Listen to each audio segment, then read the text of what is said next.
박수로 하겠습니다.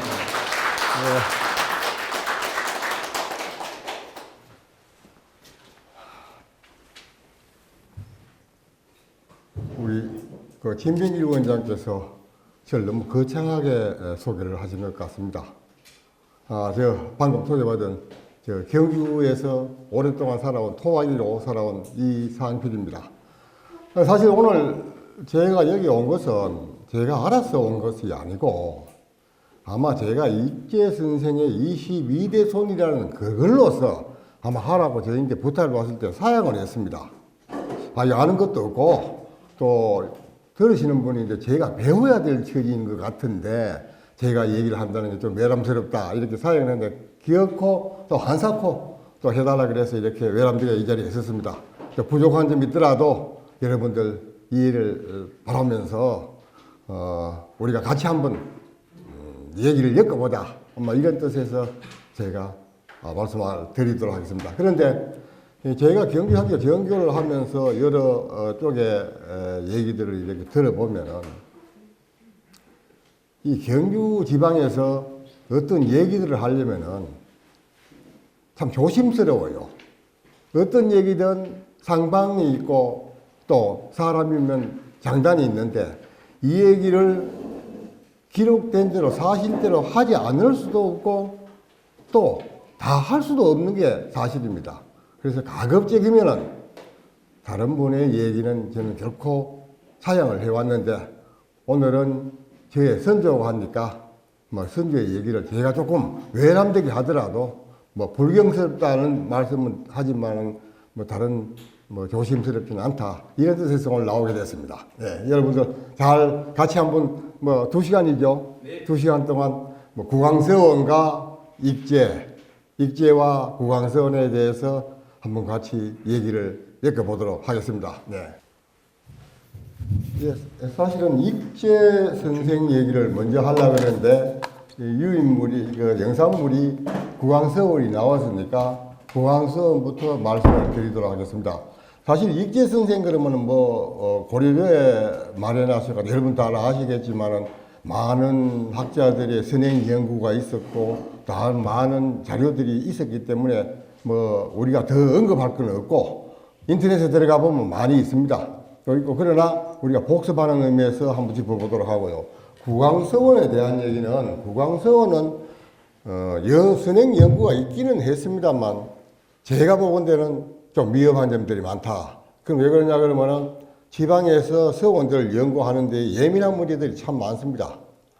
그리고 우리 후손들이 지금의 사람들이 조금 각성해야 될 문제들이 말이죠.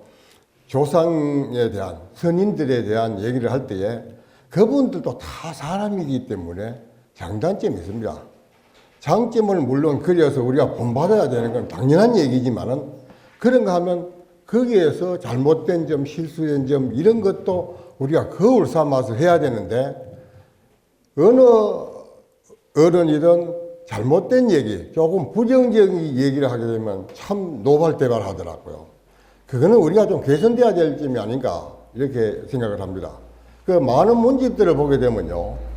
벼슬살이 가는 분들 다 행장을 보게 되면 다 가서 모두 부임비에 가서는 잘 선치를 해서 백성들이 편안하고 떠나올 때는 가지 말라고 만류하고 또 공격비를 세웠다는데 그러면 왜 우리 백성들은 도탄에 빠지고 정부에 대한 원망이 있었을까요? 저는 사실 그렇지 않다고 생각합니다. 제 7대조께서 사실은 벼슬을 1780년에 대과에 급절하셨는데 그 전에 우리 그 할아버지께서 사암수에 대과에 급절했습니다. 사암수를 떠나보내면서 5촌 되는 그 할아버지가 방희제라는 분이 계셨는데 이분의 일기에 보면은 이렇게 나와 있어요. 야, 제가 요번에 가서 급절하지 못한다면 우리는 이제 생계지책이 이제 막연하다. 그래도 그럴 것이 세 번이나 서울에 가서 세 번째 갔으니까 재수 사암수를 했으니까 비용이 얼마나 발생되겠습니까? 지금은 우리가 자기 가정 아이들만 생각하면 옛날에는 뭐 한 집안에서 다 뭐 4촌, 6촌, 8촌 같이 크니까 또 공통생활을 했죠. 그런 기록을 보면서 야, 그때 우리가 굉장히 어려웠구나. 그해 10월 달에 급제를 하고 우리 그 일기를 쓰신 할아버지는 6월 달에 그 종길에 대과를 보지 못하고 유명을 달리하셨는데 중요한 것은 그 뒤에 이렇게 호구조사나 제가 우리 할아버지 조사를 해보니까 상당히 재산이 불어나 있더라고요. 그럼 뭘 얘기할까요? 우리 할아버지는 중앙정부에 있었어요. 미관 말직이 있었지만 그래도 예나 지금이나 그런 공무원으로 나가게 되면 묵고 살게 돼 있더란 얘기죠. 특별히 뭐 녹봉을 많이 받고 부정한 거지 않아도 자연스레 그렇게 되는가 봐요. 그랬는데 다른 사람들 가보면 전부 다 청백리예요. 청백리가 결코 있었지는 않았다는 얘기죠. 그래서 제가 이 말씀드리고자 한 것은 이 국왕서원도 우리 익계를 모시기 위한 서원이지만은 이걸 건립하는 데는 좀 부끄러운 일도 있고 또 운영하는 데에 상당한 참 민원이 있었던 것도 사실입니다. 그 한 예로 1700년도, 1800년도에 경주에 서원이 엄청 많이 있었죠. 그래서 그 사회적 폐해가 많으니까 대원군이 철폐를 했죠. 그 대원군이 철폐를 할 때는 여론이 그거는 부정하고 정말 좀 민폐가 있다고 여론이 있었기 때문에 그 회철이 됐지. 그냥 뭐 대원군이 기분 나쁘다고 서원을 철폐한 건 결코 아니었습니다. 거기에 대한 연구들을 좀 심도 있게 우리가 같이 한번 깊은 곳과 얕은 곳을 한번 보다 이런 말씀에서 서론을 말씀을 드렸습니다. 사실 이 서원은 경주에 사실 서원은 정확하게는 하나밖에 없다고 생각을 합니다. 저는 옥산서원. 그 얘기를 다 하려면 상당히 기루하고 긴 얘기지만 그 향교가 조선조 초기에는 공교육기관으로서 굉장히 기능을 잘했습니다. 그 조선조 초기는 엘리트들이 국가에서 뽑아서 선출해서 그걸 집중교육을 시켜 각 지방에 훈도라 그래서 조선조 건국이념이나 학문을 보급하기 위해서 파견했습니다. 그 한 예로 우리 회재 선생님께서도 급제해서 초임으로 경주에 훈도로 오셨습니다. 그런가 하면 우리가 아는 태계 선생, 회재, 율곡, 참 대단한 분들이 모두 그 훈도라는 직업을 처음으로 받았습니다. 그 우리 혹시 보시면 족보에 훈도공파 얘기를 들으셨죠? 그 훈도공파가 직업이 굉장히 낮습니다. 낮음에도 왜 훈도공이라고 그걸 기렸느냐? 이것은 선망받는 직업이었다, 직책이었다 이랬는데 그게 임난 이후에 이제 향교가 재기능을 못합니다. 재기능을 못하는 것은 거기에 이권이 있었기 때문에 부정부패가 심각했습니다. 제가 정교를 했습니다만 저는 스스럼없이 얘기합니다. 그 향교가 원래 정신은 굉장히 성스럽고 교육기관이고 참 좋은 곳으로 여기지만은 사람 사는 곳이라 거기도 분쟁, 갈등 이런 게 참 매우 많았습니다. 이제 왜 그렇게 되느냐? 거기 학생으로 들어가게 되면 이권이 있어요. 학생으로 들어가게 되면은 첫 번째 군에를 안 가요. 예나 지금이나 군에 가는 싫어하죠. 군에 안 가죠. 세금이 면제되죠. 또 부역이 면제되죠.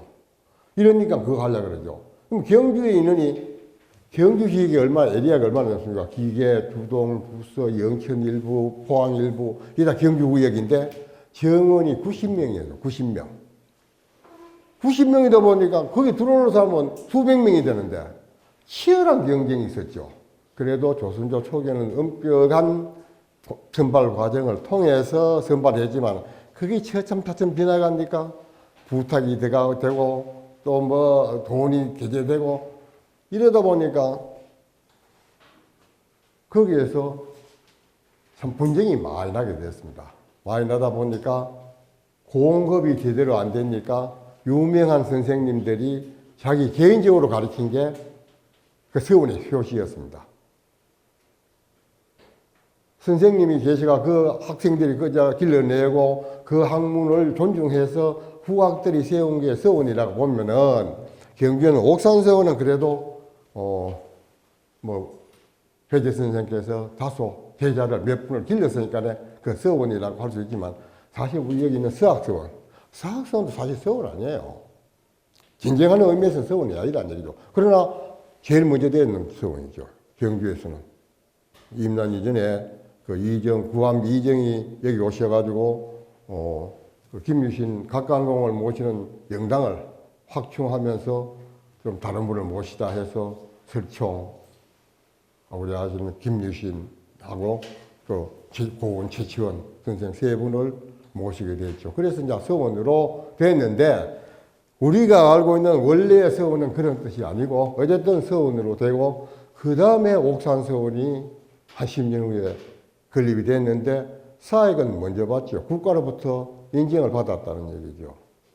근데 그 뒤에 그때까지만 해도 경주의 서원이 그렇게 많지는 않았는데 영조 때 들어오면서부터 서원이 폭발적으로 늘어납니다.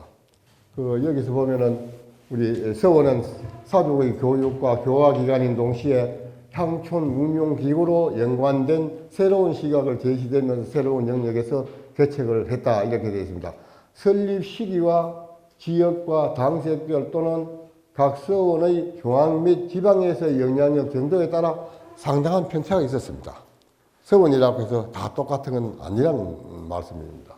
그래서 이 서원은 어떻게 조선 후기에 오면서부터 붕당 정치 아니면 좌파 세력의 확보, 세력의 확대 이런 걸 노려서 그걸 기대해서 설치하게 됐고 건립하게 됐고 또 그런 거 하면 정치적 후방지지 역할을 했습니다. 어떤 정치적 이슈가 있으면 서원을 기준으로 해서 거기 모이고 또 그 후손들이 또 그걸 서원을 가짐으로 말미암아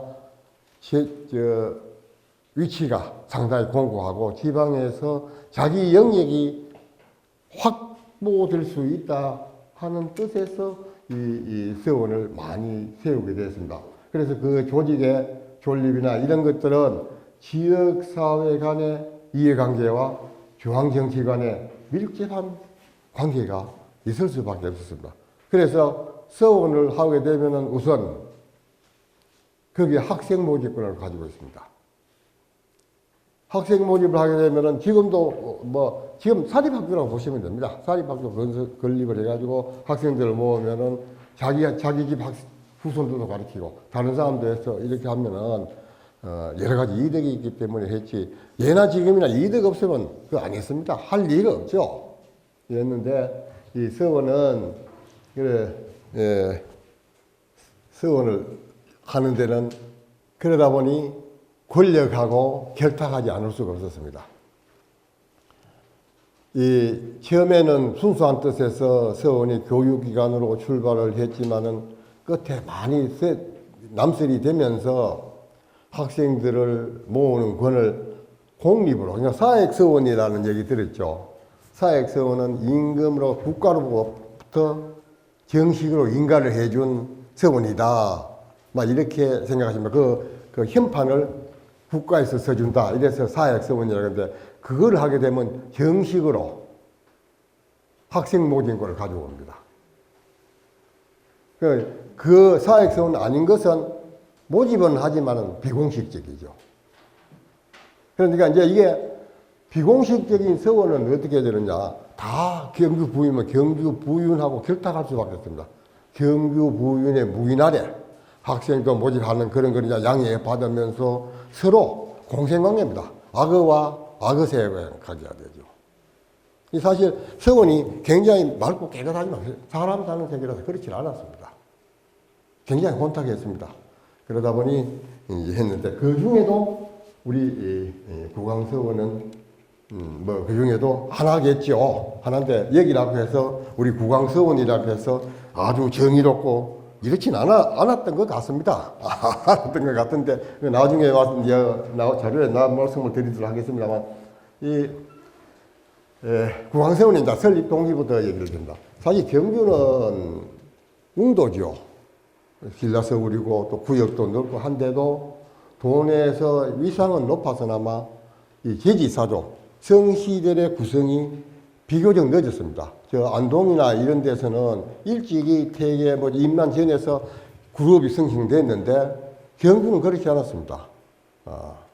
주로 임난 후에부터 그룹이 예를 들어 우리가 얘기하는 양동 뭐 손씨, 양동 이씨, 뭐 경주 이씨, 최씨 뭐 이렇게 구성이 되는데 그 전에는 그렇게 세력 구축을 하지를 못했습니다. 못한 이유는 우리 이제 국왕서원 얘기는 국왕의 익제 선생께서는 본인은 기록해 보면 내가 경주가 고향이라고는 하시지만 실제는 여기서 나신 거 아닙니다. 기록을 보면 정조부 때 덕견이라는 분이 얻을덕자 후설자 이 어른이 중앙정부에 향리를 하시다가 중앙정부 개성으로 중앙정부로 진출했습니다. 그때부터 이제 개성에서 살면서 아마 그 익제께서는 개성에서 났고 거기서 자랐고 거기서 출세를 하게 됐다. 이제 그 손자가 그 어른이 진이라는 분이 동안공이 아들 셋을 낳아가지고 다 대과에 급절합니다. 그러면서 경주이씨가 개성에서 자리를 잡기 시작했죠. 거족으로. 그래서 그러니 손자, 종손자 이런 분들이 8형제들이 전부 다 대과에 급절해요. 그래서 경주이가의 8대 파가 구성이 됩니다.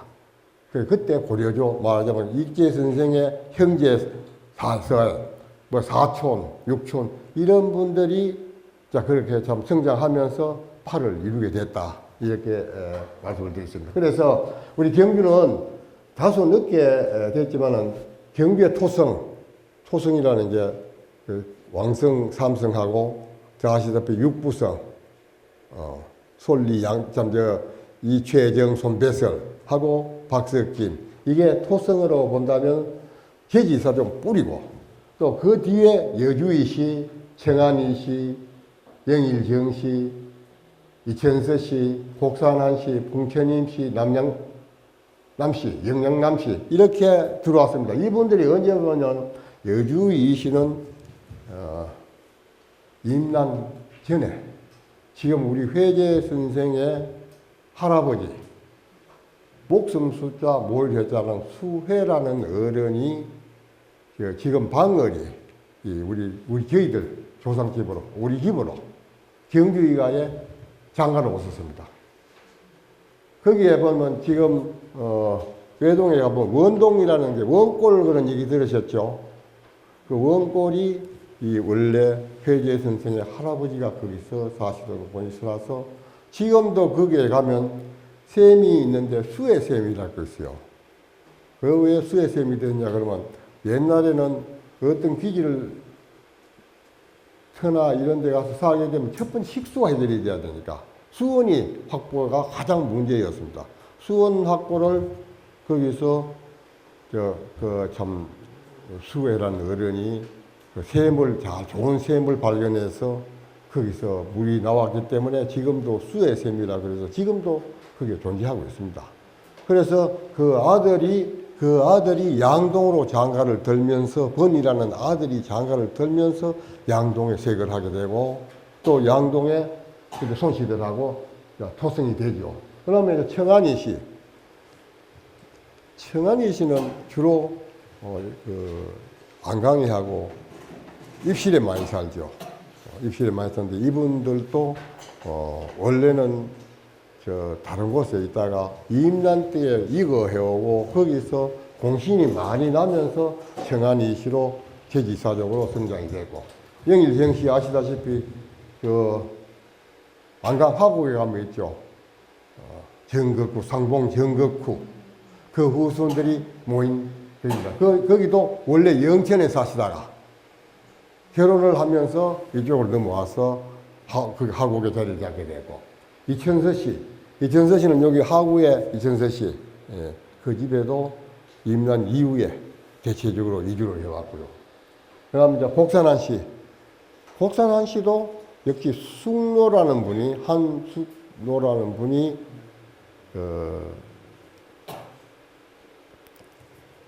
대원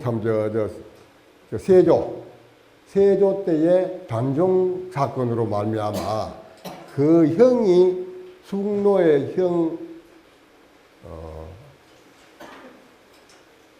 이거 이름이 하여튼 그 형이 이보험이라고 단종 복위 운동을 하던 사람하고 동서간이니까 몰려서 피난해서 이름도 바꾸고 성도 바꾸고가 저 김천 살다가 그 이후에 경주로 내려왔습니다. 내려온 게 둥그레, 지금 둥그레 아시죠? 여기 내남 둥그레. 거기에 오시면서 이제 여기 경주에 세계가 됐고요. 그다음에 풍천 임시, 그 남산의 임시들. 남산의 임시들도 광해군 때에 대구 무태에 살다가 남산으로 오게 됐습니다. 그 지금 서출지가 있는 거고, 거기가 남산 임시 세거지인데, 그게 서출지라고 하는데 서출지가 아니거든요, 그게. 그거는 1700년도 초에 거기라는 분이 원래 경주 불황사인데 거기 살다가 남산 거리로 옮겨서 거기서 샘을 파가지고 수원을 파가지고 못을 만든 게 그 시초예요. 그 기록이 나와 있음에도 어떻게 학자들이 그게 서출지라 그래서 그 서출지 비경이 되어 있거든요. 그게 사실 아니라고요. 그건 그 경자 보시면 그 이효정이라 그래서 있죠. 거기 현판에 나와 있습니다. 기록이. 어느 때 와서 이분이 수원을 확보. 옛날에는 수원 확보가 가장 관건이었죠. 농사가 그렇고 식수가 그렇고. 그러면 거기에 인시들이 참 거기에 정착해서 저기 사적으로 되고. 영양남씨 아들 보문남씨. 보문남씨도 원래 맨 방어리로 장가를 들어오셔가지고 거기 살다가 보문으로 1800년도 초에 보문으로 옮기고 왔다. 뭐 이렇게 말씀을 드렸습니다. 그래서 이런 성씨들이 아까 미에서 여말선초나 정치적으로 아니면은 낙향하거나 이주했는데 토성들과 인척 관계가 있었다. 이분들은 다 혼인 관계에 대해서 거의 다 오게 됐습니다. 이 한숙노라 분, 아까 혹산한 씨도 근데 회제 선생의 할아버지하고 동서간입니다. 숙노란 분은 경주 오신 분이 회제 선생의 맞동서였습니다. 그래서 경주 오게 됐고, 풍천임 씨도 풍천임 씨의 그 형제가 극하고 이런 분이 두 분이 계시는데 이분도 혼인관계로 해서 아버지가 일찍 돌아가시고 엄마 따라서 외가로 와서 살게 되면서 경주에 정착이 됐고요. 이랬습니다. 거의 다 영양남씨도 그렇고 풍천남씨, 이천서 씨는 좀 다릅니다. 이천서 씨는 혼인관계로 온 게 아니고 정치적 관계로 오신 것 같고, 네, 그렇습니다. 그러다 보니 이제 경주에 이제 제지사족이 번창하면서 같이 동반선장을 하기 시작했죠. 그래서 그 경주는 특히 고도인 것도 있지만은 평산강을 위주로 해서 여기에 평야가 있었기 때문에 그때는 미국 생산이 가장 생활의 경제의 첫 번째였으니까 그래서 미국 생산이 많았고 바다가 가까우니까 해산물이 많아서 경주에는 비교적 빠른 기간에 제지사족들이 성장하게 됐습니다. 아직 읍내에 가까운 데는 이제 보문이나 우리 충료 앞에 갯들, 그런 충료들, 이런 것은 경주 부에 있는 아전들이나 관리들이 다 미리 차지하고 있어가지고 늦게 오신 분들은 주로 안강, 남쪽으로, 북쪽으로 이렇게 외곽지로 자리를 잡게 되었습니다. 그래서 올라가는데, 이제 이러면서, 병자호란이나 임난 이전에는 거의 솔리 양성이 경주에서 향론을 주도했습니다. 했는데 아까 아시다시피 임난 이후에 임난이 일어나면서 사회적 변혁이 일어나겠습니다. 계급의 문제도 생기고 신분의 문제도 생기고 그런가 하면은 또 의병 활동을 많이 해서 신분이 상승되고 하니까 이게 세력이 되었습니다. 그래서 그 한 예가 이 남쪽 세력의 이조의 우리 아시죠? 이조의 최씨들 정무고 이분 다 임난 이후에 생성된 분들입니다. 그 전에 물론 살았겠지만은, 그래서 정무공과 용산서원이 생기고, 또 거기에 이제 남산임, 아까 말한 곡산안씨, 보문남씨들이 세력을 구축하면서 북쪽 세력, 말하자면 솔리 양성과 그 옆에 있는 경시들, 지역적이니까 경주시 일부, 이렇게 해서 남북이 어떻게 향견이라 그럴까요? 향의 다툼이 굉장히 많았습니다. 그걸 보면은 향교의 위향소, 향교, 이 두 개가 역할을 쭉 해왔었는데, 임난전에는. 이제 서원이 생기고 이러면서 각자 도생을 해가지고, 때로는 같이 연합하기도 하고, 때로는 경쟁하기도 하고 이랬습니다. 그래서 북쪽은 이 양성이, 그러나 그 여강의 시대는 워낙 많은 인재를 배출하고 세력이 막강하니까 거기는 분열이 별로 없었는데, 이 남쪽에는 그 광재원 이남, 이쪽에는 이제 여기 곡산한씨, 아까 말씀드린 또 이조, 여기 쭉 있는 남산인피들, 이게 다 각자 때로는 협조하고 때로는 경쟁하고 이랬습니다. 곡산한씨는 유일하게 노론이었습니다. 다른 성씨들은 남인계, 소론 쪽에 대체적으로 그쪽으로 기울어져 있었지만, 곡산한씨만은 골수 노론이었습니다. 그분들은 여기서 공부를 하지 않았습니다. 곡산한씨들은 전부 회덕 가서 공부를 해왔습니다. 그 이유가 둥롱 한여유란 분이 두렁이라고 하면 그 둥글한씨 그 종택이 있습니다. 한여유. 이분이 송시열인데 공부를 했어. 송시열이. 그 연유로 그 집은 골수 노론이었습니다. 조선조 후기에는 거의 일정 기간 빼고는 전부 노론이 장악하고 있었잖아요. 경주 부연도 거의 10명 중에 8명은 노론이고, 그 다음에 한 2명 정도가 남인계, 소론계 이랬습니다. 이러다 보니 곡산한씨가 힘을 받을 수밖에 없죠. 정치적 세력이 딱 생기니까. 이래서 이제 여러 가지 다툼도 있었고, 또 여러 가지 있었습니다. 그래서 아까 이제 거기에서 이제 우리가 향초를 재배하는 데는 향교에서 명단을 만드는 게 향안. 그 향안이고, 또 향안은 향중에서 만드는 교, 교환은 향교의 학생들을 이루라 청금안이라 그래서 청금안이고, 원안 그런 건 아까 말씀드린 서원에서 만드는 구성원들의 명부였습니다. 그 구성원이 돼야만이 사회적 이득도 있고 어떤 세력 안에 들어가게 되어 있습니다. 이래 되다 보니까 이런 게 굉장히 생활하고 직결이 되고, 또 자기 위상하고도 직결이 되니까 여기에 들어가려고, 아까 말씀대로 향안이나 교환이나 원안에 들어가야만 사람 행세가 할 수 있다는 얘기죠. 여기 들어가려고 무지 경쟁도 하고 서로 참 다툼도 있었고 그랬습니다. 그래서 우리 경주향교 유향소나 향교는 17세기 중반까지는 대체로 솔리 양성을 비롯한 전통적인 남인계열이 장악을 했지만 17세기 후반, 영조 이후죠. 영조 이후에 집권 노론과 연결된 신출 노론, 아까 신출 노론이니까 새로 나온 노론, 곡산의 경우가 되죠. 곡산.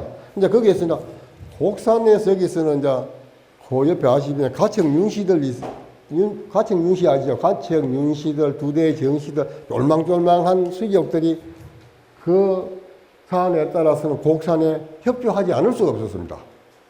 또 협조를 하다가 나중에 어떻게 시기에 바뀌면 좀 불이익도 당하고 이런 일들이 많이 있었습니다. 그러더니 하여튼 그 남노가, 남인계와 노론계가 공존하기 시작을 했습니다. 그러다 보니 향로는 자꾸 분열이 더 심하게 됐다는 얘기죠. 그래서 이제 남쪽에 이제 세력들이 좀 성장되고 하니까 북쪽에서는 솔리 양성 세력들은 막 거기 간섭 안 한다. 거리를 일정 두게 되었습니다. 그래서 우리 조금 전에 말씀드렸지만 경주에는 서원이 비교적 빨리 됐습니다. 우리나라에서는 두 번째로 서학서원이 경부에서 인가를 받습니다. 처음에는 아시다시피 저 영주에 있는 소수서원 그게 1번이고 두 번째로 된 게 우리 서학서원입니다. 서학서원인데 원래 거기에 회계 선생을 별사에 별도로 집을 지어서 모시게 돼 있는데 얼마 후에 옥산서원이 건립되면서 옥산원으로 가시고 사회권 국가로 공인받은 것은 이 옥산서원이 빨리 됐습니다. 서학서원보다. 이렇게 운영이 됐는데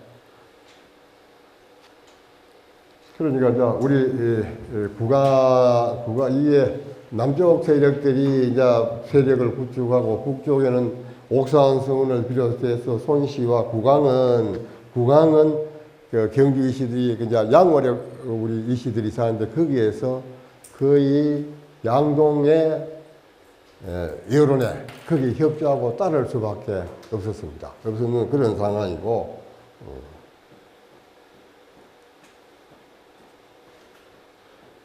국왕서원의 설립관이가 영여 서학서원 뒤에 이연적을 주양으로 하는 옥산서원이 설립되고 두 서원이 경주의 대표적인 사족들이 공동 참여하여 17세기까지 경주 지역의 남북을 대표하면서 향론을 주도했습니다. 하다가 그 이후에 18세기, 17세기, 18세기 들어오면서 급속적으로 늘어나면서 우리 국왕서원도 처음에는 서원으로 설립을 잘 못합니다. 그래서 영당으로.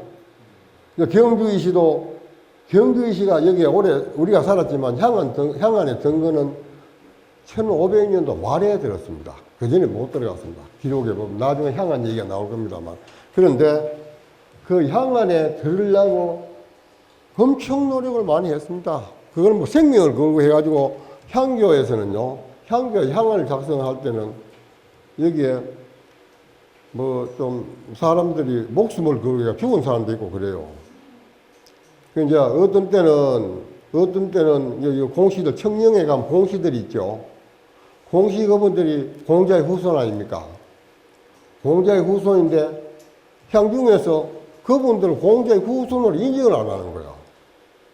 왜 안 했을까요? 공자가 그 규벽으로 제일 큰 은으로 모셔져 있잖아요. 그 자손으로 인정을 하게 되면 대접을 해야 되잖아요. 그러니까 다른 사람이 그러냐, 당신들은 무슨 공가는 공가야. 어디 오다 가다가 공가라고 했지. 이런 공시들은 얼마나 한이 맺히겠어요. 그래서 1900년도에는 공형표라는 분이 짐을 사들고 중국 북부 공자 있는데 거기까지 걸어가 28일 걸려서 공부에 그 일기를 보면 그래요. 공부 가서 그때의 공자의 종손이라는 것은 우리말로 하면 한 장관 대우쯤 받는 그런 분이었대요. 그래서 이제 아무나 못 만나는데 한국에서 조선에서 온 후손입니다. 그래, 아이고 얼른 들어오라고. 이래서 거기에 대접을 받고 권리지 책을 받고 영정을 받아가 돌아와서 세운 게 지금 공령의 청령당입니다. 거기에 모셨는데, 그래, 그 전에 앞서, 이제 이러니까 이분들이 참 한이 맺히니까 어떻게 하든 향국에 들어와야 되는데, 여두긴 안 하지. 이러니, 노론 게 부위원들이 오면은, 여러 세력이 너무 성장하면은 부윤이 다스리기가 좀 힘드니까 그걸 제기하는 방법을 동원하죠. 그 어떻게 하느냐. 공시들 불러가, 여보, 당신네들 공시 후손이 맞느냐? 아니, 맞죠. 그런데 왜 당신들 대접을 못 받고 있느냐? 그래, 아이고, 이거 한이 맺힌 얘기인데 그러니까, 그 당신들 주인해. 이래가지고 공시들이 향교를 접수를 합니다. 정치력으로. 부윤이 지원하고 군졸이 와서 한 2년 동안 한 2년 반쯤 부위원이 부임하는 동안 그걸 잘 운영을 했어요. 바뀌니까 그게 이제 또 분쟁이 나가지고 거기서 다툼으로 해서 사상자가 나고 그랬다는 기록이 제가 한 게 아니라 문서를 보면 나와 있습니다. 그러니까 향교라는 것이 그게 막 되게 좋은 것 같고 뭐 아주 점잖하고 뭐 도덕을 충성하고 그거 아닙니다. 그런 걸 우리가 좀 알아야 되는데 자꾸 거기만 뭐 성스러운 곳이다. 원래는 성스러운 곳이었죠. 인륜을 얘기하고 사람이 되자는데 얼마나 좋은 얘기입니까? 그렇지 않았다는 말씀을 드리고 그래서 향교에 그러니 이제 다른 세력 향교에는 워낙 들어가기가 힘이 드니까 자꾸 이제 서원을 만들 수밖에 없죠. 이제 그 과정인데 얘기인데 그래서 이런 가운데 우리 이제 경주의가도 배양 문제나 이런 문제를 해가지고 이 1992년에 영당을 건립을 했다고 하는데 제가 우리 집안 문서를 보게 되면은 그 훨씬 앞서 1684년에 경주의시 족보를 최초로 만듭니다. 그때의 여론을 모아가 우리도 그 영당을 하나 만들자 해서 그때부터 은원을 모으고 돈을 모으고 해서 그 영정을 그리는데 충청도 보원에 가서 보원에 가면은 그 앞서 임진왜란 전에 영정이 있어요. 그걸 보고 모사를 해가 와서 모시게 됐습니다. 그는 왜 그렇게 됐냐면 양월에 그 양월 아시죠? 안강양월. 안강양월에 우리 일가들이 많이 삽니다. 거기에 그때에 임난 이후에 인물들이 좀 납니다. 그 경한이라고 해서 청왕후이라는 분이 공신이 되고 아들, 손자들이 급제를 하면서 이 구징이라는 절연이 70세 때에 물러나와가지고 이 영당 건립에 착수를 합니다. 해서 이 초상화를 조성해가 와가 그걸 이제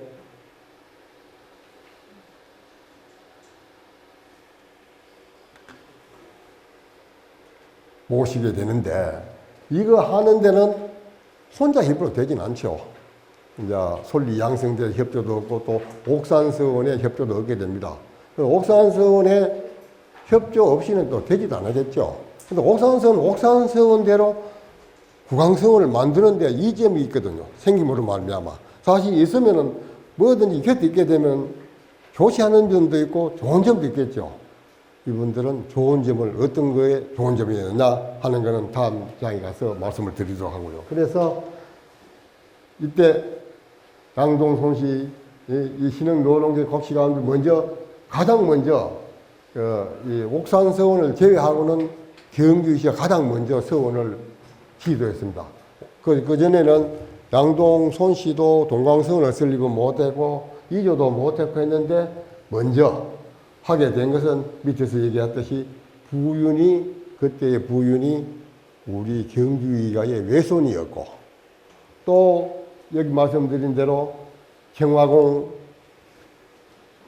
이경환과 그 아들 진사, 이상일, 대과, 구징 이분들이 일정한 세력을 구축하면서 이게 착수가 되게 됐습니다. 그래서 1690년 숙종 16년에 영당 건립을 허가가 났습니다. 그러니까 시작한 지 한 6년 만에 여론을 통하고 이제 뭐 이래서 향내 인사들이 협조를 구해서 영당에 하고 그런 그 이듬해 91년에 지금에 있는 이 국왕서원 아시죠? 국왕서원 자리가 아니고 다른 그 서쪽으로 있었습니다. 그쪽에 좀 협소한데 동산스록이라 그래서 거기에 착공을 해가지고 한 2년 만에 그걸 완공을 했죠. 완공을 해가 그래 하다가 얼마지 않고 목적에서 사람의 그 협조를 얻어가 협터가 좁다고 하는 이유로서 옮기게 됩니다. 이 옮기는 이유가 그건 또 터가 좁아서가 아니고 사실 옮기면서 확장하게 해가지고 서원으로 건립을 하려고 그렇게 했던 것이죠. 그래서 그때 옮겨서 1706년 7월 달에 지금 있는 신정서북이라는 게 지금 현재 있는 국왕서원터 거기로 옮겨와서 확장 이거를 하게 됐습니다. 그해 8월에 1706년 8월에 공사를 시작해서 1700 한 2년 만에 부속 건물 지금 있는 그 규격을 그대로 갖추게 되었습니다. 그리고 그로부터 서원 간판은 한 20년 못 끌고 있다가 1732년 그때에 비로소 국왕서원이라는 현판을 걸고 이때부터 이제 서원으로 행세를 하게 됐습니다. 사실 이 과정에서 주목할 점은 모두가 다 그렇지만 영당으로 출립했습니다. 우리만 그런 게 아니라 용산서원 얘도 지금 용산서원도 처음에는 그 정무공의 위패를 모시는 영정이 아니고 사당으로 출발했습니다. 출발해서 이후에 서원이 성격을 했고요. 우리 또한 마찬가지였습니다. 국왕서원 마찬가지로. 그래서 우리 여러 차례 이제 교대도 하고 참 설득도 하고 또 여러 가지 서책도 구입하고 장비도 마련해서 정식으로 서원이 됐는데 1795년에는 이기의 문집을 목판의 경주부에 있었습니다. 그걸 인수받아서 책을 익기의 문집을 내게 되고요. 익기의 문집 발간에 대해서는 다음 장에서 제가 상세하게 설명을 드리도록 하겠습니다.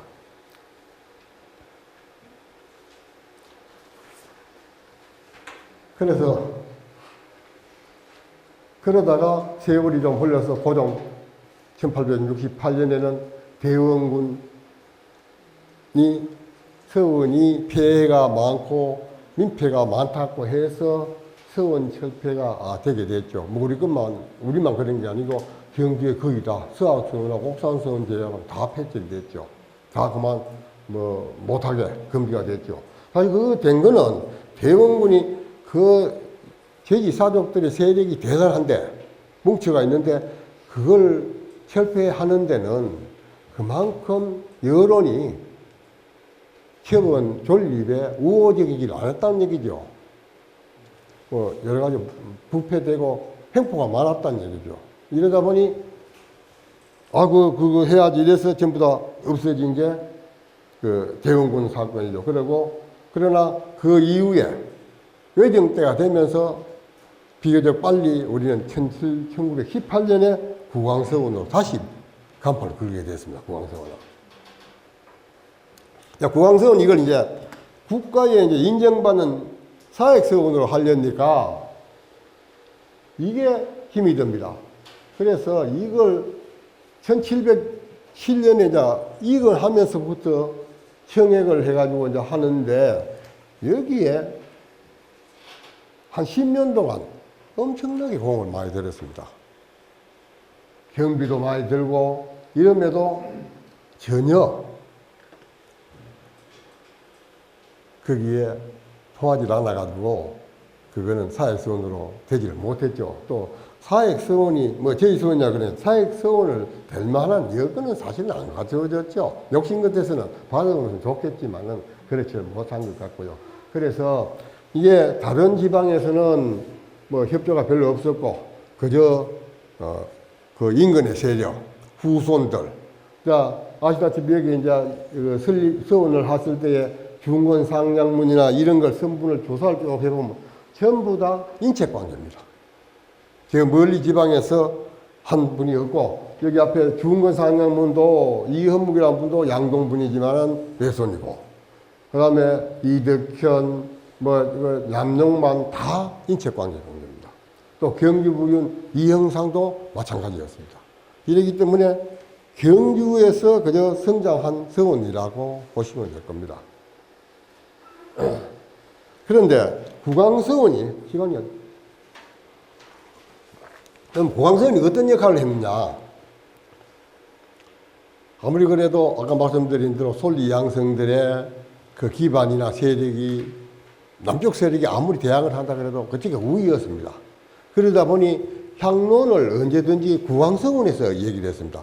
옥산서원은 왜 거기서 안 했느냐 그러면 여러 가지 이유가 있지만은 그래도 사액서원에서 그런 분쟁 같은 얘기들을 하기가 조금은 자존심 상하는 얘기도 있을 수 있었고 또 그때에 소위 그 옥산 세력하고 분쟁이 심했습니다. 1700년도 들어오면서 설이 허통되면서 옥산서원에도 분쟁이 엄청나게 많았습니다. 그러다 보니 다른 사람들이 들어가기가 힘이 들었습니다.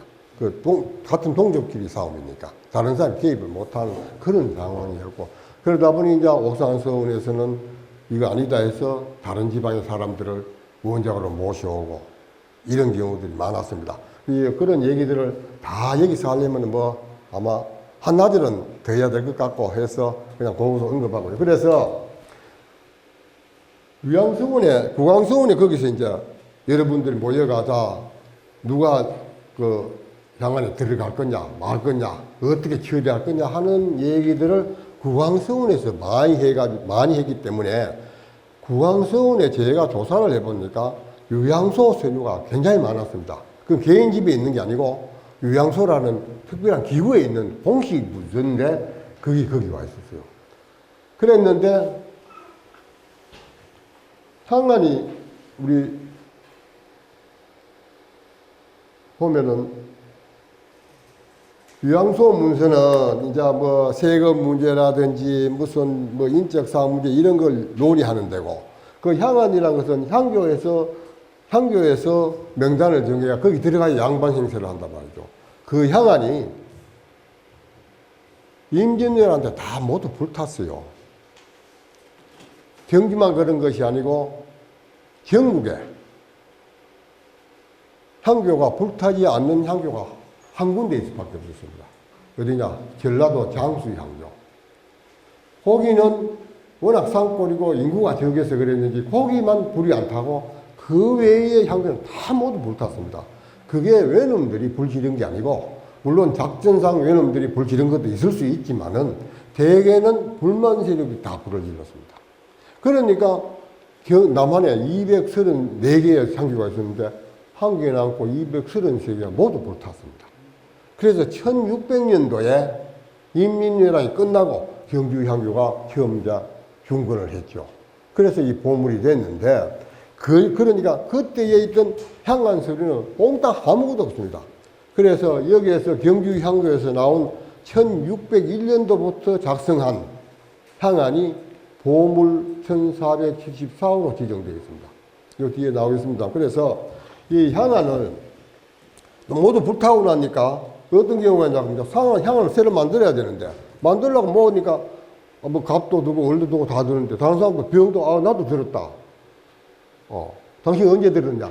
여기서 분쟁이 시작되는 거예요. 그럼 당신네들은 뭐 어디에 있느냐? 근거 어디 있냐?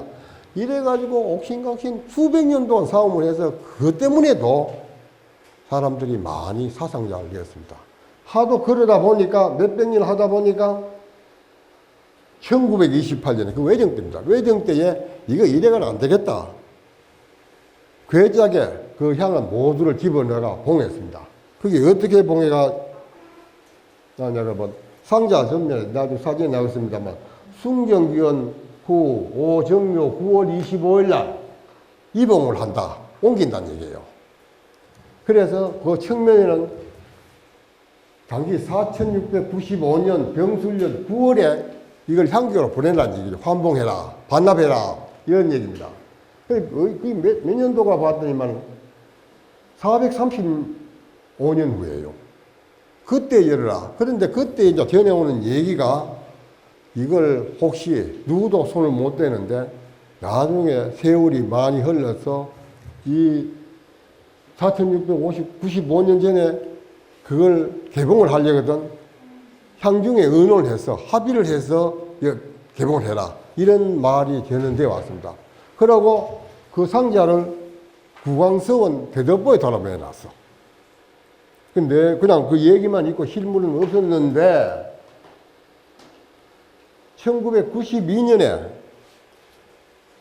국왕서원을 중수하면서 거기 내려왔어요. 내려왔는 걸 그냥 있다가 제가 2005년도에 개봉을 했습니다. 이제 그건 왜 했느냐. 이제 뭐 세월이 그만큼 흘렀는데 향안이 뭔지도 모르고 향안이 필요도 없고 얘는 이걸 그냥 두르면 분실될 유료도 될 거 아닙니까? 한번 열어보자. 역사니까. 이래서 관계기관하고 협의를 해서 2005년 6월 10일 날 그걸 개봉을 했습니다. 했는데 뭐가 나왔느냐. 38집 상자소리 들어있었어요. 거기에는 고왕록 한 책, 고야간 한 책, 세 책, 고야간 한 권 쭉 해서 26책에 10권. 권이라는 것은 어떻게 불렸냐고 하면 이제 책으로 완전히 된 거는 책으로 얘기를 세워놨고, 권은 우리 그냥 표지도 없고 그냥 한지가 적어가 책은 책이지만 표지를 별도로 안 하고 약식을 한 거. 그걸 권으로 불렸습니다. 그게 10권이고 두루마리가 하나, 괴짝 하나, 그래서 38점이 나왔습니다. 그래서 이 앞에 표가 38점 중에 17점은 보물 1474호로 지정되고 나머지 20점은 다른 문서와 함께 경상북도 유형문화재 401호로 지정되었습니다. 지정돼서 그 국왕서원에도 그 이외에 그 전에 바깥에서 배운 아까 그 유양소 문서 이런 게 상당량이 한 200여 점이 같이 문화재로 지정돼서 지금 안동 국학기념원에 기탁 보관되고 있다. 이렇게 말씀을 드리는데 이 향안이 왜 중요하냐. 아까 말씀드린 대로 전국에서 이게 공식으로 가장 먼저 된 향안입니다. 그 전에 물론 임난전에 있었지만 그건 모두 소실돼 버리고 없어서 이게 그래서 또 그러고 아까 나중에 평가가 나오겠습니다. 이 굉장히 중요한 서류다 이래서 보물로 지정이 되었습니다. 그래서 국왕서원 서원이고 이게 우리 일제 선생을 모시는 그 문시묘라 그래서 영정이 여기에 있습니다. 이 영정 또한 문화재로 지정되어 있고, 요거는 강당이고요. 그 다음에 여기서 이제 숭모비.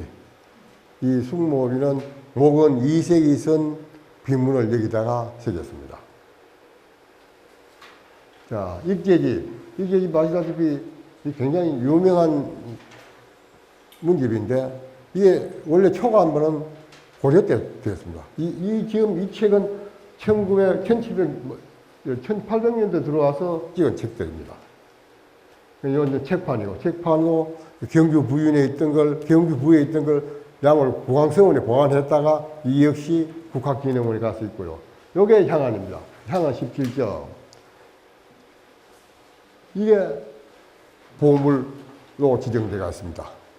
보물로 지정되어 있는데, 요 괴짝 보시죠. 여기 괴짝입니다. 여기 보니까 당지 4695년 병술령 9월 20일에 환봉을 해라. 보내라 이런 얘기죠. 요 옆에는 숭정기원 정화가 그 얘기고, 여기 내려보니까 쥐구멍이 있어. 야, 이거 쥐구멍, 이게 아마 지다가 안에 들어가서 또 이 문서를 다 갈아 먹었을 거다. 라고 생각을 하고 했는데, 의외로 서생원들이 얌전하게 그냥 보금자를 좀 치고 조금만 소지상을 냈지 그렇게 훼손이 안 됐더라고요. 아, 그래도 그나마라도 다행이다. 이런 참. 거기에 보면 이제 향안, 그 다음에 여기 이제 등사라 그래서 여기에는 어떤 게 들어있다라고 목록을 정해서 딱 봉해서 그렇게 놔둬. 무진 매들라 상회시에 이리를 옮겼다. 이게 이제 옮겨오는 게 향교에 있었으면 없어졌을지도 모르죠. 근데 묘하게 그게 분쟁으로 말미암아 국왕서원에서 그 대들보에 달아매놨으니까 보존이 되지 않았겠느냐 하지만은, 그러니까 이제 이 평가를 어떻게 하냐고 하면 이제 학자들이 이렇게 했습니다. 이 향안 17쟁은 원본과 동서본 이에 구수된 입의와 완의 유향소 관련 각종 향촌 문서 그리고 향약까지 망라되어 있다. 1592년부터 1692년까지 집중되어 있는데 완벽하게 보존되어 이 시기 향안의 변천사 연구와 조선사회 경제사를 연구하는데 귀중한 자료로서 가치가 매우 높다. 조선시대 유향소 관련 자료는 간혹 한두 건이 보일 뿐 한 시대의 자료가 이처럼 많이 발견된 것은 드문 일이다. 또 향안 관련 자료들은 다른 지역에서 발견할 수 없는 중요성을 지니고 있어 조선시대 향촌사회의 운영 질서와 체계를 확인할 수 있다는 점에서 높이 평가한다. 국왕서원 관련 자료인 사적과 고항록 등은 서원 창건과 운영 상황에 구체적으로 보여준 중요한 자료다. 이건 제가 쓴 게 아니고 학자들이 국사편찬위에서 이 서류를 평가한 글입니다.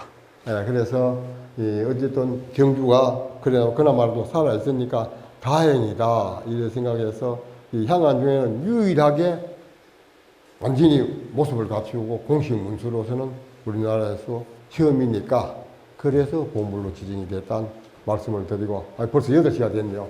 조금 쉬었다 하겠습니다. 예.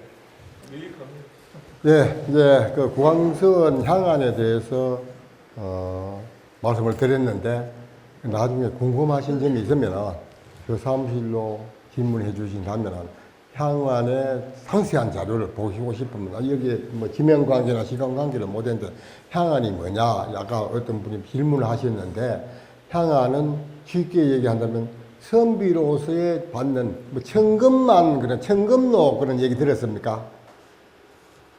그 선비의 명단입니다. 쉽게 얘기하면 그 책의 표지가 쪽빛으로 물때가 했기 때문에 풀을 청자 선비금자, 이게 천금로, 뭐 이렇게 하는 걸 우리가 보통 향안이라 그러는데, 선비로서 들어가야, 선비로 들어가면은, 우리가 제사 때에, 뭐, 쓸 때 유학 그런 거 많이 쓰죠? 유학. 어떻게 씁니까, 한자로? 어릴 유자, 배울 학자. 그렇죠? 어린 학생이다, 뭐 이런 뜻이지만은, 그게 뭐냐 그러면은 선비의 그 다른 명칭입니다. 그 유학이 되면 어떤 이권이 있느냐 그러면은 앞으로 유학이라는 자체는 공부를 해서 국가에 기여하기 위한 학생들 모임이다. 이런 뜻이에요. 그러면 유학이 되면 왜 좋으냐? 군대를 안 가요. 옛날에 부역을 안 해요. 옛날에는 전부 다 부역이야. 뭐 도로 부역 뭐 이런 거 하죠. 그거 안 하죠. 세금도 면제되고 그러거든. 그러니 여기 들어가려고 치열한 경쟁을 할 수밖에 없죠. 그래서 우리가 이제 그 신분을 유학 그러죠. 유학에서 급제를 하면은 뭐 이제 진사도 되고 자격시험도 그다음에 대과로 올라가면 이제 이래 되는 것이지. 미래의 국가를 위해 미래를 위한 집단 공부하는 집단 이렇게 해석하지 유학입니다. 유학인데 우리 지방 쓸 때 어떻게 씁니까? 우리 효사, 안북에 이렇게 쓰죠. 저 북쪽으로 서울 지방에 가면 학생 이렇게 쓰죠. 그 학생이란 이유가 벼슬 못한 사람. 아까 유학을 살았는 사람은 유학이고, 죽은 사람은 학생이에요. 그러면 우리는 경남 쪽 지방에서는 왜 처사로 썼을까요? 처학처자, 고처자라 그러죠. 고처자의 선비사학자. 이 무슨 뜻이냐 그러면은 영남 지방에서는 아까 말씀드린 남인계는 벼슬길에 못 나가니까 고고하게 학문이나 닫고 성대학이나 하고 그저 정치하고 떨어져서 고고하게 살는 그런 사람이다. 우리 처녀 그러면은 어떤 뜻입니까? 순결을 지킨 여자 이런 얘기 아닙니까? 처녀. 그 뜻하고 마찬가지다. 처사, 내가 몸을, 내 지조를 경부의 벼슬을 위해서 안파는 그런 선비, 고고한 선비다 하는 뜻이에요. 그래서 경상도는 그 처사라고 합니다. 처사. 우리 옛날 숙을 짓는 여성을 처녀라고 그랬잖아요. 요즘에 하면 그런 의미도 별로 없지만은 그러는 것이고, 또 이제 좀 더 경상도에서 더 쳐주는 거는 징사라 그래서, 징사. 부를 징자, 부른다, 징집, 그래죠. 군대 징집한다 그래도 징자인데, 그게 무슨 뜻이냐, 그러면, 임금이, 당신이 능력도 있고 공부도 많이 하시니 나라에 와서 좀 일을 좀 해라. 불러도 안 갔는, 나는 거기 정치판에 안 가요. 하고 사양을 한 분을 징사라 그래요. 그걸 최고의 등목으로 쳤어요. 그렇다는 걸 말씀을 드리고, 그리고 이제 그 향안에 대해서는 아까 말씀한 대로 그 내용이요. 어떻게 구성이 되어 있느냐 그러면은, 아까 그걸 선비 안에 들어가는 거. 그게 이제 쭉 보면은 누구, 어디, 누구, 이제 이렇게 인적사항이 나와 있습니다. 거기에 들어갈 때마다 이제 죽는 사람도 있고, 또 몇 해가 흐르면 새로 들어와야 될 거 아닙니까?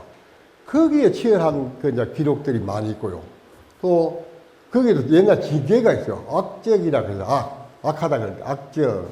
이래가지고, 그게 무슨 부정한 행위를 했다든지, 이러면은, 징계를 해요. 징계를 하는데, 거기 보면 누구는 무슨 죄로, 어땠다, 이렇게 나와요. 나오는데, 거기에 보면은, 처음에는 제가 무슨 죄로, 이제 징계를 받았습니다. 세월이 좀 바뀌가 지나고 나면, 내가 어제 되면 그 이름을 칼로 도려내버려. 그걸 도하리라 그래. 그 장부를 보면 너덜너덜해요. 세월이 내가 징계를 했는데, 뭐가 좀 바뀌면, 운영진이 바뀌면 그거 아니다 이래가지고 혼자 도하리라 그래 도려내고, 거기에 이름이 올라가는 게 불명예잖아요. 그래서 그런 악적이란 책도 보기가 힘든 것들이 있습니다. 그래서 이걸 좀 공개하기는, 무리한 공개하기는 조금 문제가 있다. 그래 어느 역사든 어디에 살든 어느 시대든 좀 부끄럽고 그런 일도 많이 있고, 또 그런가 하면 또 역사에 기록될 만한 일도 있는 게 인생사죠. 다 좋을 수는 없지 않습니까? 그래서 우리 어쨌든 오늘까지 왔는데, 우리 경주 향교를 얘기 안 할 수가 없는데, 경주 향교도 1600년도에 불타고 1593년에 불이 탔어요. 임진난 이듬해에 불이 탔어. 모두 불탔는 걸 1600년도에 이 시자 맞아. 이시발 그 욕하는 것 같은데, 우리 때 시자 필발자라 하는 분이 경주이십니다. 이분이 굉장히 유명한 분입니다. 우리 경주 이시 중에서는 굉장히 명문가 중에 한 분입니다. 그 집안에서 정성도 많이 나고, 충청도 진천에 사시는 분인데, 그 집에는 이 시발이라는 그 어른의 5대조가 박팽년의 사위였습니다. 박팽년의 사위인데, 그 유명한 일화가 있습니다. 그 아들 8을 낳았는데, 한 명을 제외하고 전부 다 급제를 합니다. 유명한 집안이 됐죠. 그래서 그 후손인데, 유명한 일화가 있죠. 이제 박팽년은 다 아시다시피 사륙신 대단한 분 아닙니까? 거기에 우리 경주 부윤이 경주에 오셔서 이력을 많이 하셨습니다. 그게 기문도 남기고 많은 족적을 남겼는데, 그 말씀을 드리려고 하는데, 그래서 이 어른도 역시 역량이 있어 예조 판서도 하고 이랬는 분인데, 그 5대조 공리라는 분이 계셨어. 우리 공립학교를 공짜하고 기린닌자 쓰는 거인데, 이 어른이 장가를 들었는데, 박팽년의 딸이 요즘이야 다 선보고 데이트하고 사귀고 결혼하잖아요. 그때 그런 게 없었어. 하니까 천할배가 참 못생겼어. 이 소는 내가 참 아무리 박색은 면해야 될 거 아니냐 이랬는데, 진짜 박색 중에 박색이었던가 봐. 근데 그 전에 소개를, 그래도 교수가 말이지, 영양도 있고, 글도 잘하고, 그렇다게, 그까지 글 하면 얼마나 하겠노 싶어서, 시 한 수를 던졌어. 맞아, 농담조로. 칠판에서 얘기를 하는데, 홍상, 청포대야 자신노라, 이렇게 하면. 그러면, 풀을 청차, 도포도자. 허리대, 대, 아래 하자. 자신노라. 붉은 뭐가 성이나 있다, 이런 얘기를 했어. 이러니까, 이 부인이 빙그레 웃으면서 뭐라고 얘기를 하냐냐. 홍상과 중 백합수라. 붉은 치마 고쟁이 속에는 붉은 흰 조개가 웃고 있어. 이렇게 딱 하니까 이게 이 양반이 놀래버렸어. 그게 뭐 이게 글자를 안 쓰는 건데 이게 시를 쓰는 사람들 그거는 이게 전부 다 규격이 딱 맞아. 이러네. 아하, 그래 무시할 수는 없구나. 해서 그래 이제 밤을 잤는데 아침 일찍 꿈있게 꿈을 꾸다 깼는데 보니까 8마리 뭐 꿈에서 자라가 나와서 내 아들 8이 당신 집에 잡혀 있었냐 그걸 좀 놔주면은 내가 공을 하겠어. 이러고 꿈을 깼어. 그래 엉금엉금 나와서 부엌에 이렇게 돌아보니까 그 한강변에 그 원래 박평년 집이죠. 그럼 지금 우리 그 용산 동림 바로 옆에 거기가 원래 박평년 집이었습니다. 강가이니까 자료를 잡아가 사위가 온다고 몸보신 해주려고 8만 잡아라는 거. 그걸 들고 갖다 한강에 넣어잡다는 얘기죠. 그래서 그 아들 8을 낳았는데 묘하게도 그 이름이 전부 다 자라하고 있습니다. 자라가 든 구자가 든 이름을 외자로 다 지었습니다. 그래서 그 아들들이 유명하게 됐다. 그래서 일가를 잃었다는 얘기를 드립니다. 그래서 그 이 시바디란 그 어른이 경주에 와서 향교를 중건하고 이게 이제 보물이 됐죠. 보물이 돼가지고 세계문화유산에 등재를 하자. 서원이 세계문화유산에 등재가 됐잖아요. 그래서 서원은 사실은 사립교육기관이고 이거는 공립기관이니까 해보자. 이래서 제가 전교를 할 때에 그걸 하자라고 추진을 하다가 코로나가 와서 중지가 돼버렸죠. 그래서 그 뒤에 이제 코로나가 좀 진정되니까 그 사이에 전국에 8군데가 보물이었는데 보물이 7군데가 그동안 추가돼 15군데가 되어 있습니다.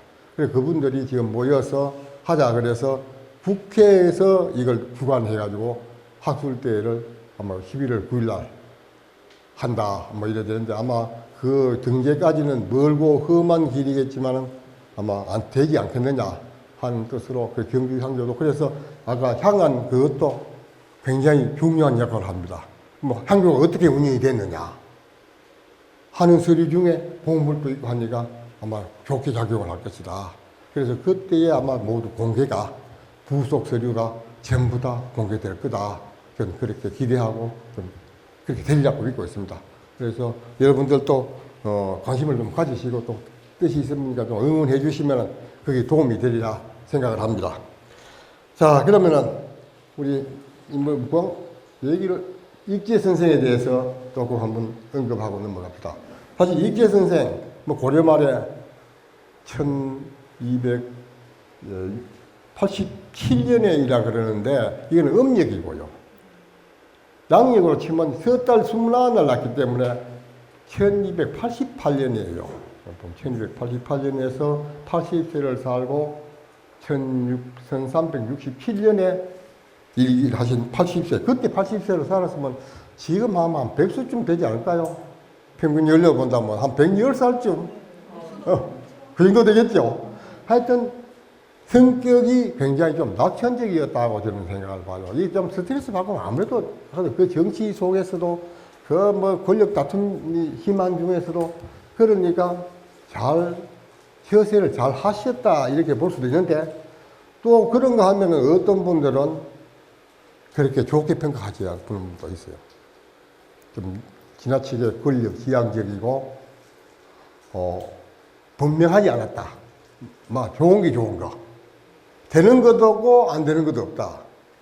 막 이렇게 쉽게 말하면 평가를 하시는 것 같아요. 그것도 그럴 것이 우리 이제는 7왕을 모셔서 올해 사시긴 하지만 70세까지 벼슬을 하셨는데, 그러니까 충렬왕, 충선왕, 충수왕, 충예왕, 충모왕, 충정왕, 공민왕 이랬는데 이 어른이 나중에 나오셨습니다만 좀 생각을 잘못하신 게 자녀들이 많았습니다. 아들 3명, 딸이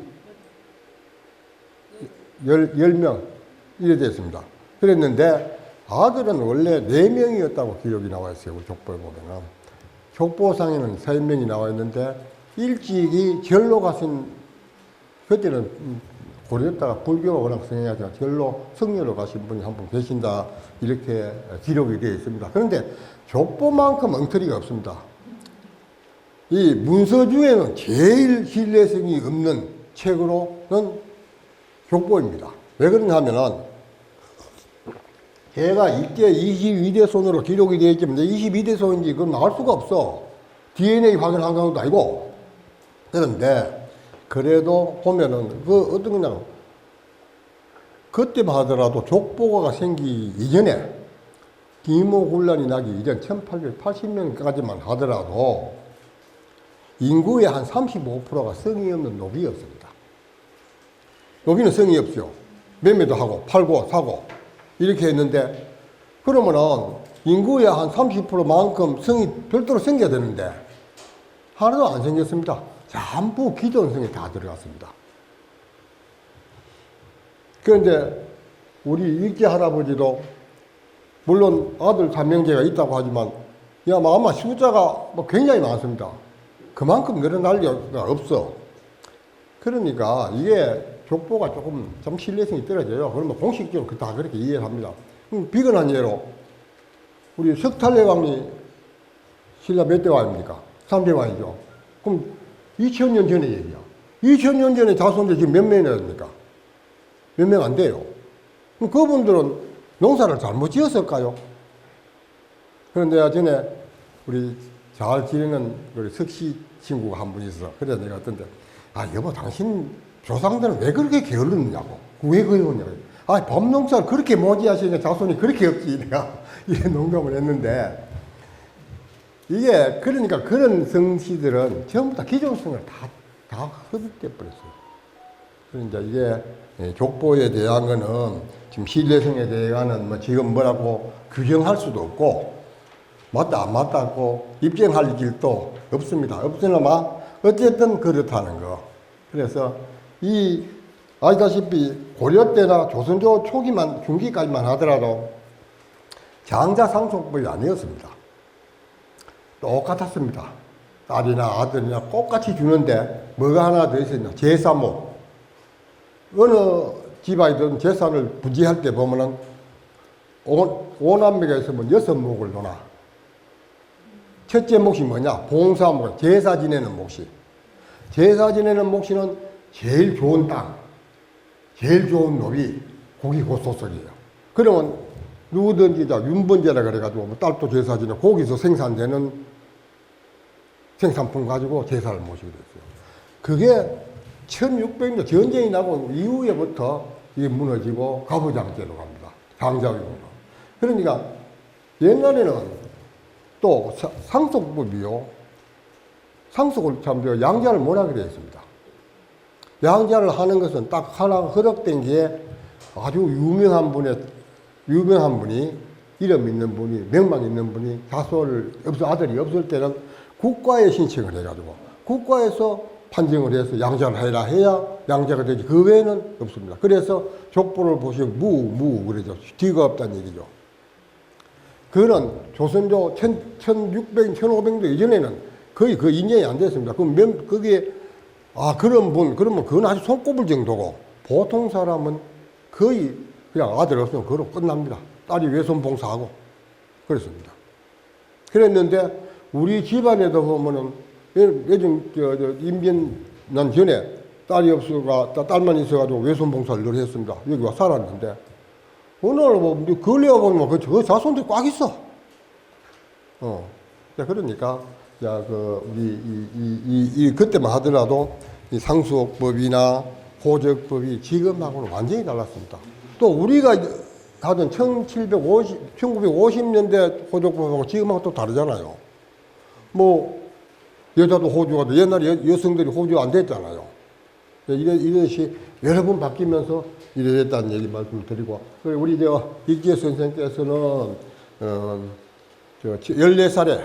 14살에 그 지인사로 급제해서 그 2년 후에 16살에 급제를 하시죠. 하셔가 경계에 들어가가지고 70세까지, 만 70세까지 벼슬을 하는데 많은 걸 했죠. 많은 걸 자리를 하면서 어쨌든 처세를 잘 하시는 것 같습니다. 왜 그러냐 그러면 그 50여 년 동안 벼슬살이 7왕을 모시면서도 귀양 한 번도 안 갔어. 좋게 보면 좋게 볼 수도 있는데 좀 나쁜 쪽으로 보면 바른 말 안 했다는 얘기도 될 수가 있는 것이죠. 그 음양이 가지 이랬는데 어쨌든 우리 이분은 다른 게 유명한 게 아니고 중국을 오래 가 계셨죠. 원나라 때.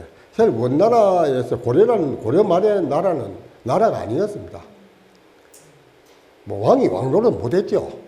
원나라에서 네 하고 싶은 거 해라 그러고 뭐 충정왕 같은 거 충렬왕, 충선왕 다 하다가 기분 나쁘다고 왕이 회개했다가 또 그 다음에 가고 그게 충선왕 같은 경우는 쿠빌라이의 외손자거든요.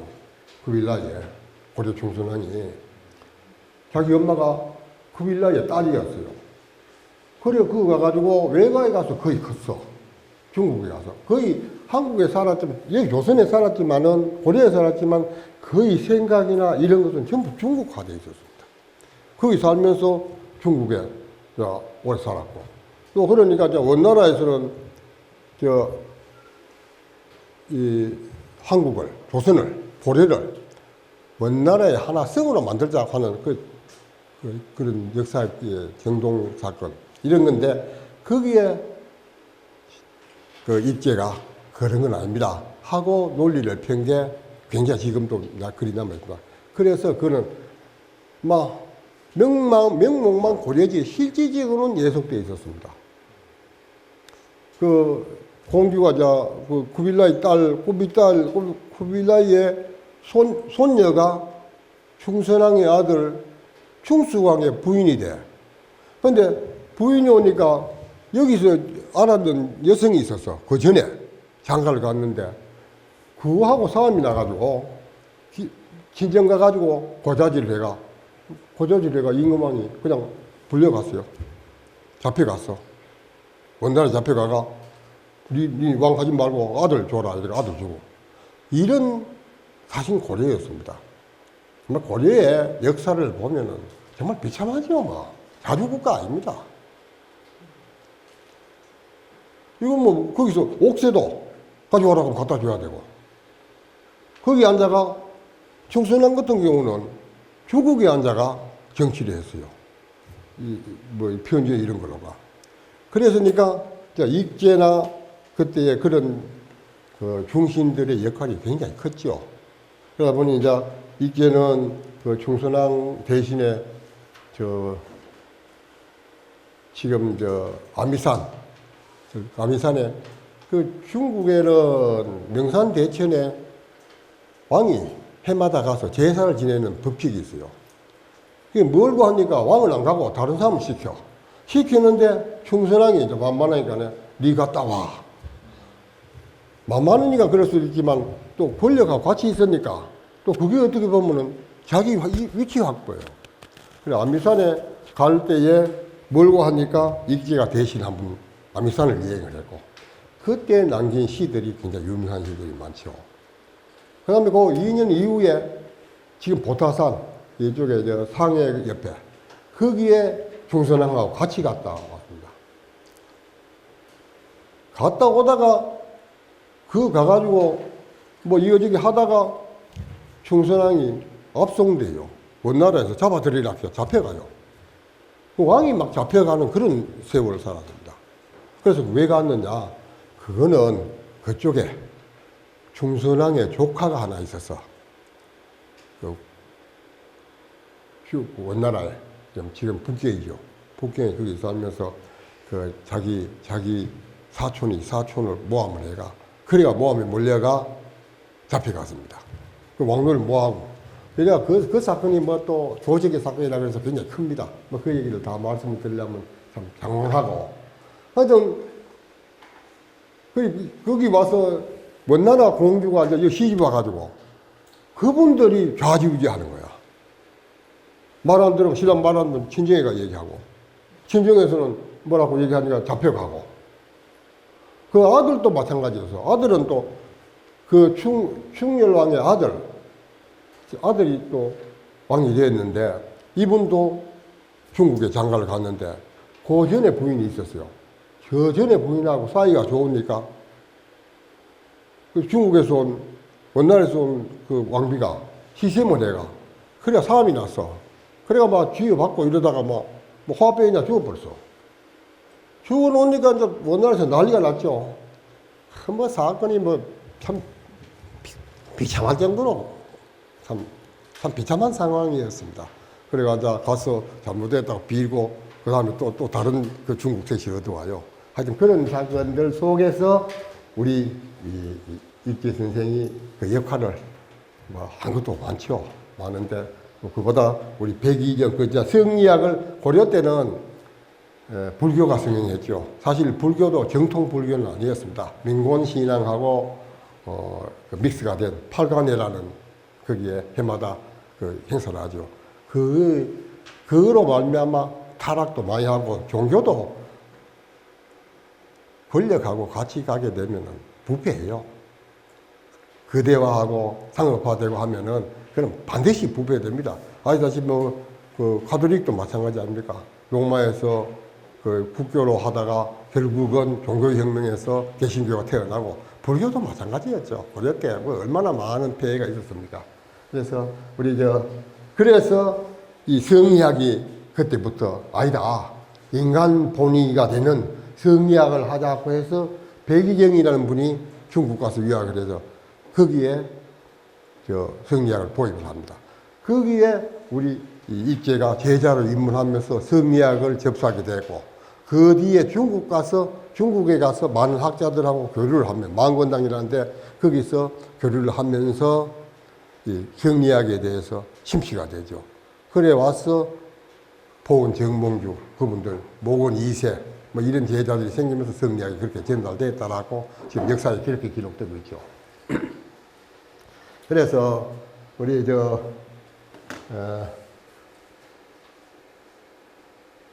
그 출생과 가계, 아까 말씀드린 대로 징조부께서 경주에 사시다가 개성으로 나가서 그 손자 아까 이진이란 결혼께서 아들 셋 낳아서 다 출세를 하기 시작하면서 자리를 받기 시작하죠.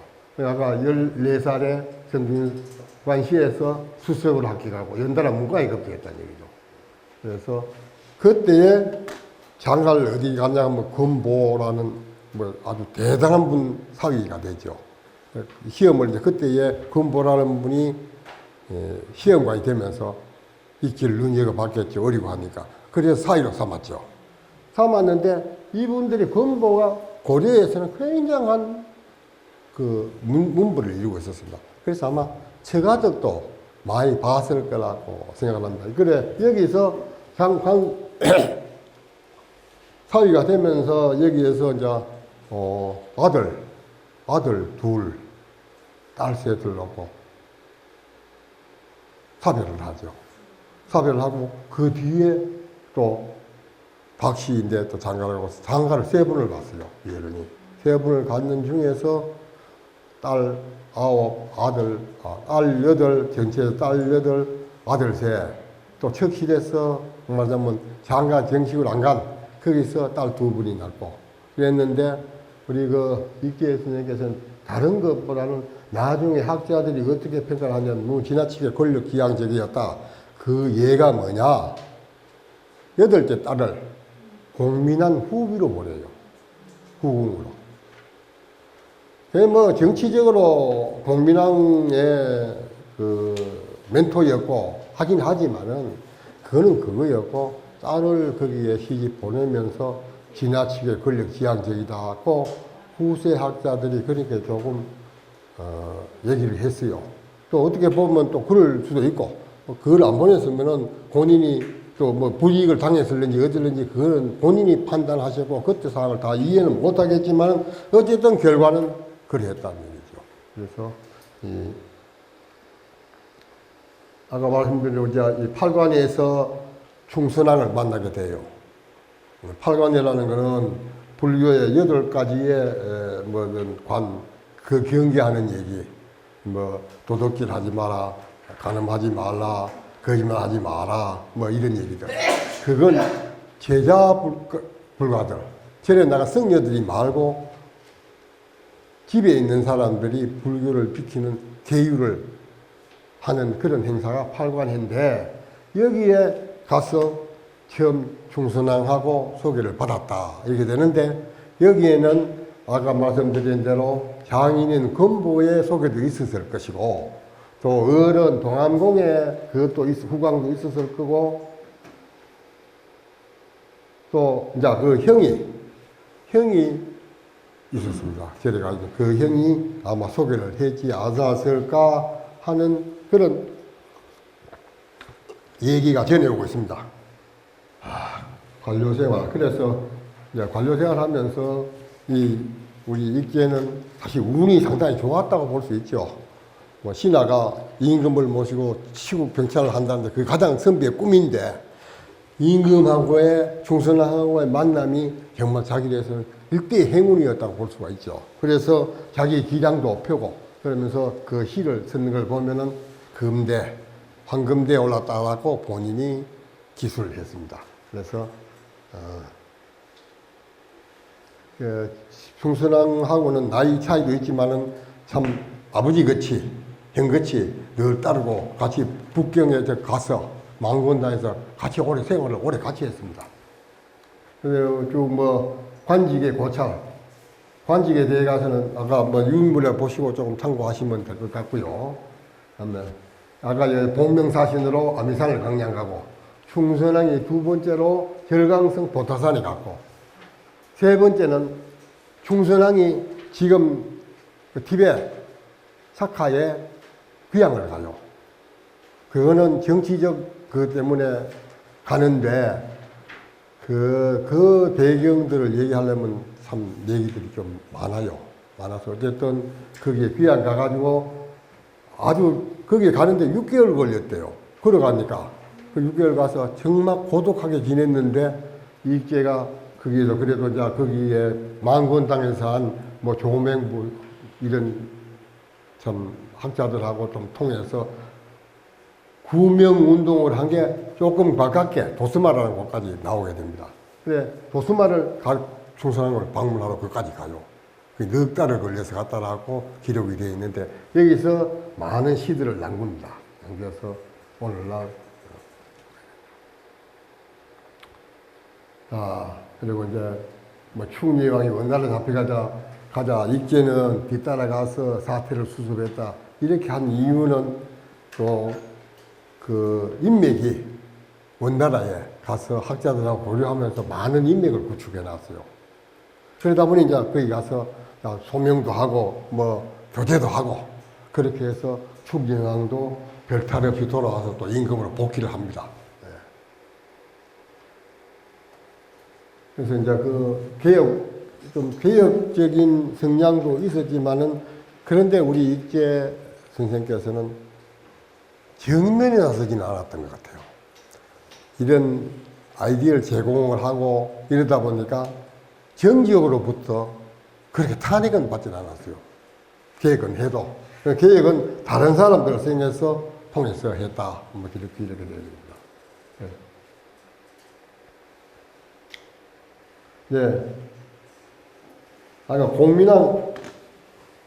공민왕이 말합니다. 사위가 됐죠. 사위가 되니까 그전에도 공민왕이 될 때는 우여곡절을 겪었습니다. 익제의 도움이 많았습니다. 그러다 보니 익제에게 심정적으로 의지하고 또 정책적으로 자문을 받고 많이 했습니다. 말하자면 실질적인 임금이라 해도 과언이 아닌 그런 시대를 지냈습니다.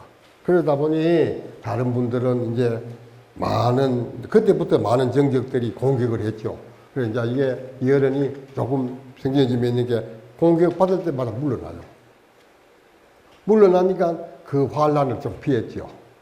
그러니 처세에 능했다. 이렇게 평가할 수 있지 않을까 생각합니다. 그래서 이제 1957년 딱 70세 될 때에 벼슬에서 완전히 물러났습니다. 완전히 물러나서 그때부터 그 전에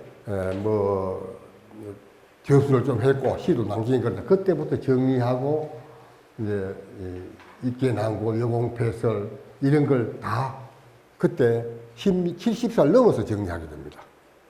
그래서 보면 중선왕의 실록도 편찬을 했고 그래서 사후에는 돌아가신 이후에는 이제 국왕서원, 금천서원은 북한에 있습니다. 금화군에 있는 서원이고 도산서원은 경산에 있는 데서 제향을 하고 그 이제 1504년에 이사균이라는 분이 광해군 때에 그 사건 때문에 낙향을 하면서 이 일제의 영정 중국 사람 김감리가 그린 그걸 모사해서 와서 모시게 됐습니다. 그걸 양을 해서 공안성원에서 거기 가서 서울까지는 가기가 힘드니까 충청도 가서 그걸 보고 모사해서 온 게 오늘날 공안성원에 있는 92호 문화재 92호입니다. 그래서 그런 이제 명종 일제 구선자 이번기가 이제 그때에 고려가 망하고 자 뿔뿔이 흩어지죠. 뭐 전주의 사람들이니까 뭐 전부 변방으로 물러나야 되니까는 그 일제의 손자들 이런 데에서 길하는 분들이 전라도도 가고 충청도도 가고 경주로 오고 이렇게 됐습니다. 우리들은 경주로 왔고 다른 분들은 뭐 전라도도 가고 이렇게 돼서 일제 자손들이 전국 각지에 많이 흩어져 살게 됐습니다. 일제남국의 소학부 이건 뭐 아시다시피 민중들 사이에 돌던 민간가요를 하문으로 만들어서 고려가요에 시초가 됐다 이런 말씀을 드리고요. 그다음에 지금 이제 일제 초상화 지금까 중국 갔을 때 망고당에 가 있을 때 그 학자들이 그 해서 진감래가 그린 저 영정은 국보로 지정되어 있죠. 그 다음에 충북, 아까 말씀드린 충북 동원에서 모사하는 게 제일 먼저 됐습니다. 그게 청주박물관에 있는 게 있고, 전남의 구곡사에 문화재로 되어 있는 게 있고, 그 다음에 장성 가산서원, 우리 95 국왕서원에게 경북문화재 90%로 지정되어 있습니다. 그래서 지금 배양하고 있는 서원은 20군데로 되어 있습니다. 뭐 공민왕 묘에는 들어가 있는 거는 들어가 있고, 뭐 금천, 도산서원, 국왕서원, 태화서원, 울산서원, 영당 포함해서 20곳에 되어서 지금 장사를 받들고 있습니다. 여기서 이쪽에 왼쪽 국비 10보 이게 원본, 그리고 요게 국왕서원에 있는 거 요걸 기본으로 해서 생각하시고, 요거는 저쪽에 왼쪽에 있는 저 영장은 일본 천리대에 보관되어 있는데 저건 누가 저걸 그렸는지 작가는 미상입니다. 이상이고 영암 영호사에 있는 영정 이게 지금 현존하고 있고요. 그다음에 북한에 묘소가 있는데 이게 일제 묘소입니다. 그리고 그 앞에 있는 것이 신도비, 신도비고요. 여기에 이 산소가 지금은 이렇게 되어 있는데 북한에서 발굴을 했어요. 묘가 없고 묘지색이 나왔는데 그게 6m짜리예요.